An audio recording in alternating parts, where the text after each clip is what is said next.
Affairs. She pointed out that every president has a doctrine like the Bush doctrine in his back pocket, but it is simply foolish to smash people in the face with it and to implement it in a manner that will infuriate even allies. It is a little patchy useful. It's not good form to declare that there is no United Nations. When the United States leads, the United Nations will follow. When it suits our interest to do so, we will do so. When it does not suit our interests, we will not. Or perhaps it is good form. Those words are John Bolton's. He's Washington's newly appointed ambassador to the United Nations. Elite attitudes on the use of force receive an illuminating expression in the scholarly literature. One of the leading American historians, John Lewis Gaddis of Yale University, has recently published a highly regarded book that examines the historical roots of Bush's preemptive war doctrine, which he basically supports with the usual reservations about style and tactics. Gaddis traces the doctrine to one of his intellectual heroes, the grand strategist John Quincy Adams. Gaddis refers specifically to the justifications that Adams provided for Andrew Jackson's conquest of Spanish Florida in what's called the First Seminole War in 1818, when Adams was Secretary of State and later became president.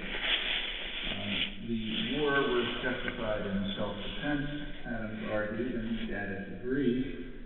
Self-defense against what Adams called runaway Negroes and lawless Indians who lived in land that the United States coveted. Adams understood that expansion is the path to security. Gaddis writes, a doctrine now extended to the whole world by Bush. All presidents, Gaddis explains, recognized that America's security was threatened by failed states, dangerous power vacuums that the U.S. should fill to guarantee its own security, from Florida in 1818 to Iraq in 2003. Gaddis is a highly competent historian, and he cites the right historical scholarly sources, primarily historian William Earl Weeks, who was the major work on the Seminole War, but he omits what they say, and we learn a lot by looking more closely. Weeks describes in lurid detail, what follows is almost entirely quote, he describes Jackson's exhibition of murder and plunder in the First Seminole War, which was just another phase in his project of removing or eliminating Native Americans from the Southeast.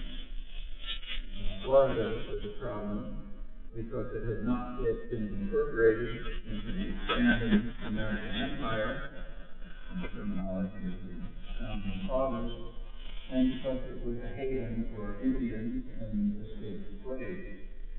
Jackson embarked on a campaign of terror, devastation, and intimidation, destroying villages and sources of food in a calculated effort to inflict starvation on the tribes who sought refuge from the grass and the swamp.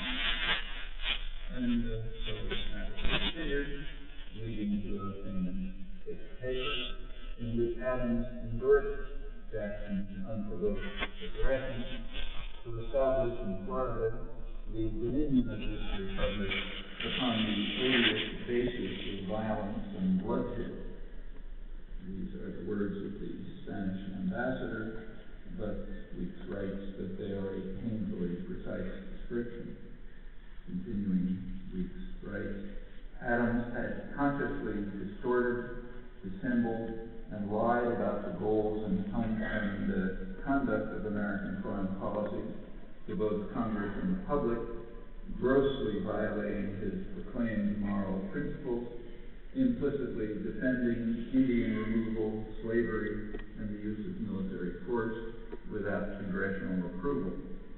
The crimes of Jackson and Adams proved but a prelude to a second war of extermination against the Seminoles, in which the remnants either fled to the west to enjoy the same fate later, or were killed or forced to take refuge in the dense swamps of Florida.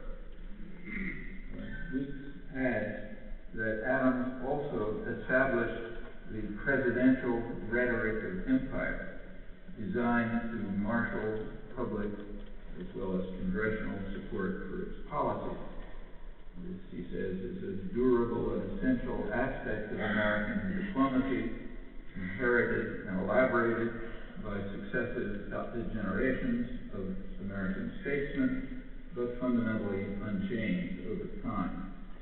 The rhetorical framework rests on three pillars: the assumption of the unique moral value of the United States, the assertion of its mission to redeem the world by spreading its professed ideals and the so-called American way of life, and the faith in the nation's divinely ordained destiny.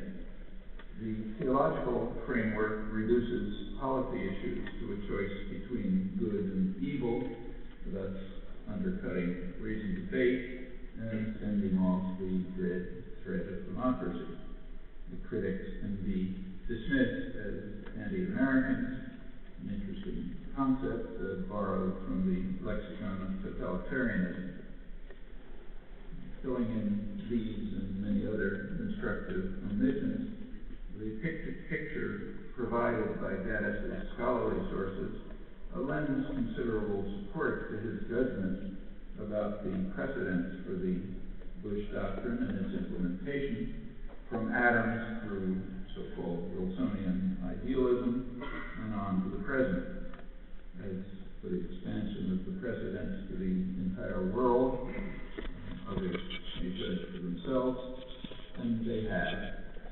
Fear and the hatred of the United States has risen to unprecedented heights, significantly increasing the threat of terror, another outcome that was anticipated, and also the likelihood of ultimate doom. At the margins, we do find more nuanced opinions on the resort to force. One of the most important is the International Independent Commission of Inquiry on the Kosovo War, which was headed by the distinguished South African juror, Justice Richard Goldstone. The commission concluded that the NATO bombing was illegal but legitimate. It was in gross violation of the fundamental principles of international law, but they concluded it was legitimate because all diplomatic avenues had been exhausted and there was no other way to stop the killings and atrocities in Kosovo. Justice Goldstone concluded that the United Nations Charter may need revision in the light of the report of the commission he headed, because the NATO bombing is too important a precedent to be disregarded. Note that that's the conclusion that was rejected by the UN panel that reviewed this and other cases. Goldstone also stressed the need for what we call objective analysis, which is good advice.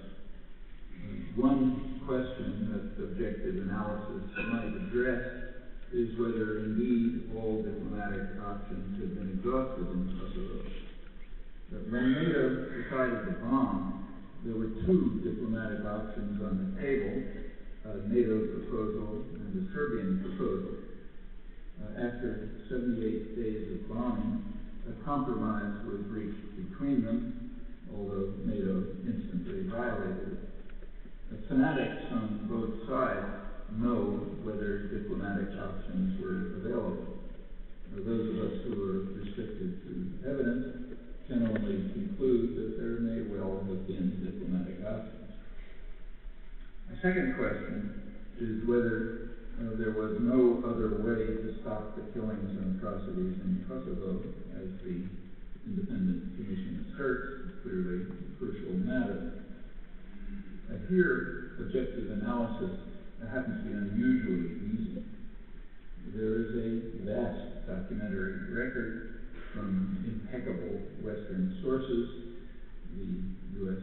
State Department, the British Parliament, NATO, the OSCE, and others, that all reached the same conclusion. Overwhelmingly, the killings and atrocities followed the bombing. There is an extensive literature on this topic from media to scholarship, and in it, the documentation is almost universally ignored, and the chronology is reversed so that the bombing is presented as a reaction to the atrocities to which it led. I've reviewed that dismal record elsewhere, and we'll put it aside here. The consequences of the bombing certainly came as no surprise. They were predicted at once by NATO Commander General Wesley Clark, quite publicly. The Clinton administration also anticipated the crimes that followed the bombing, as General Clark confirms in more detail in his memoirs. And it's hard to imagine that other NATO authorities were more deluded.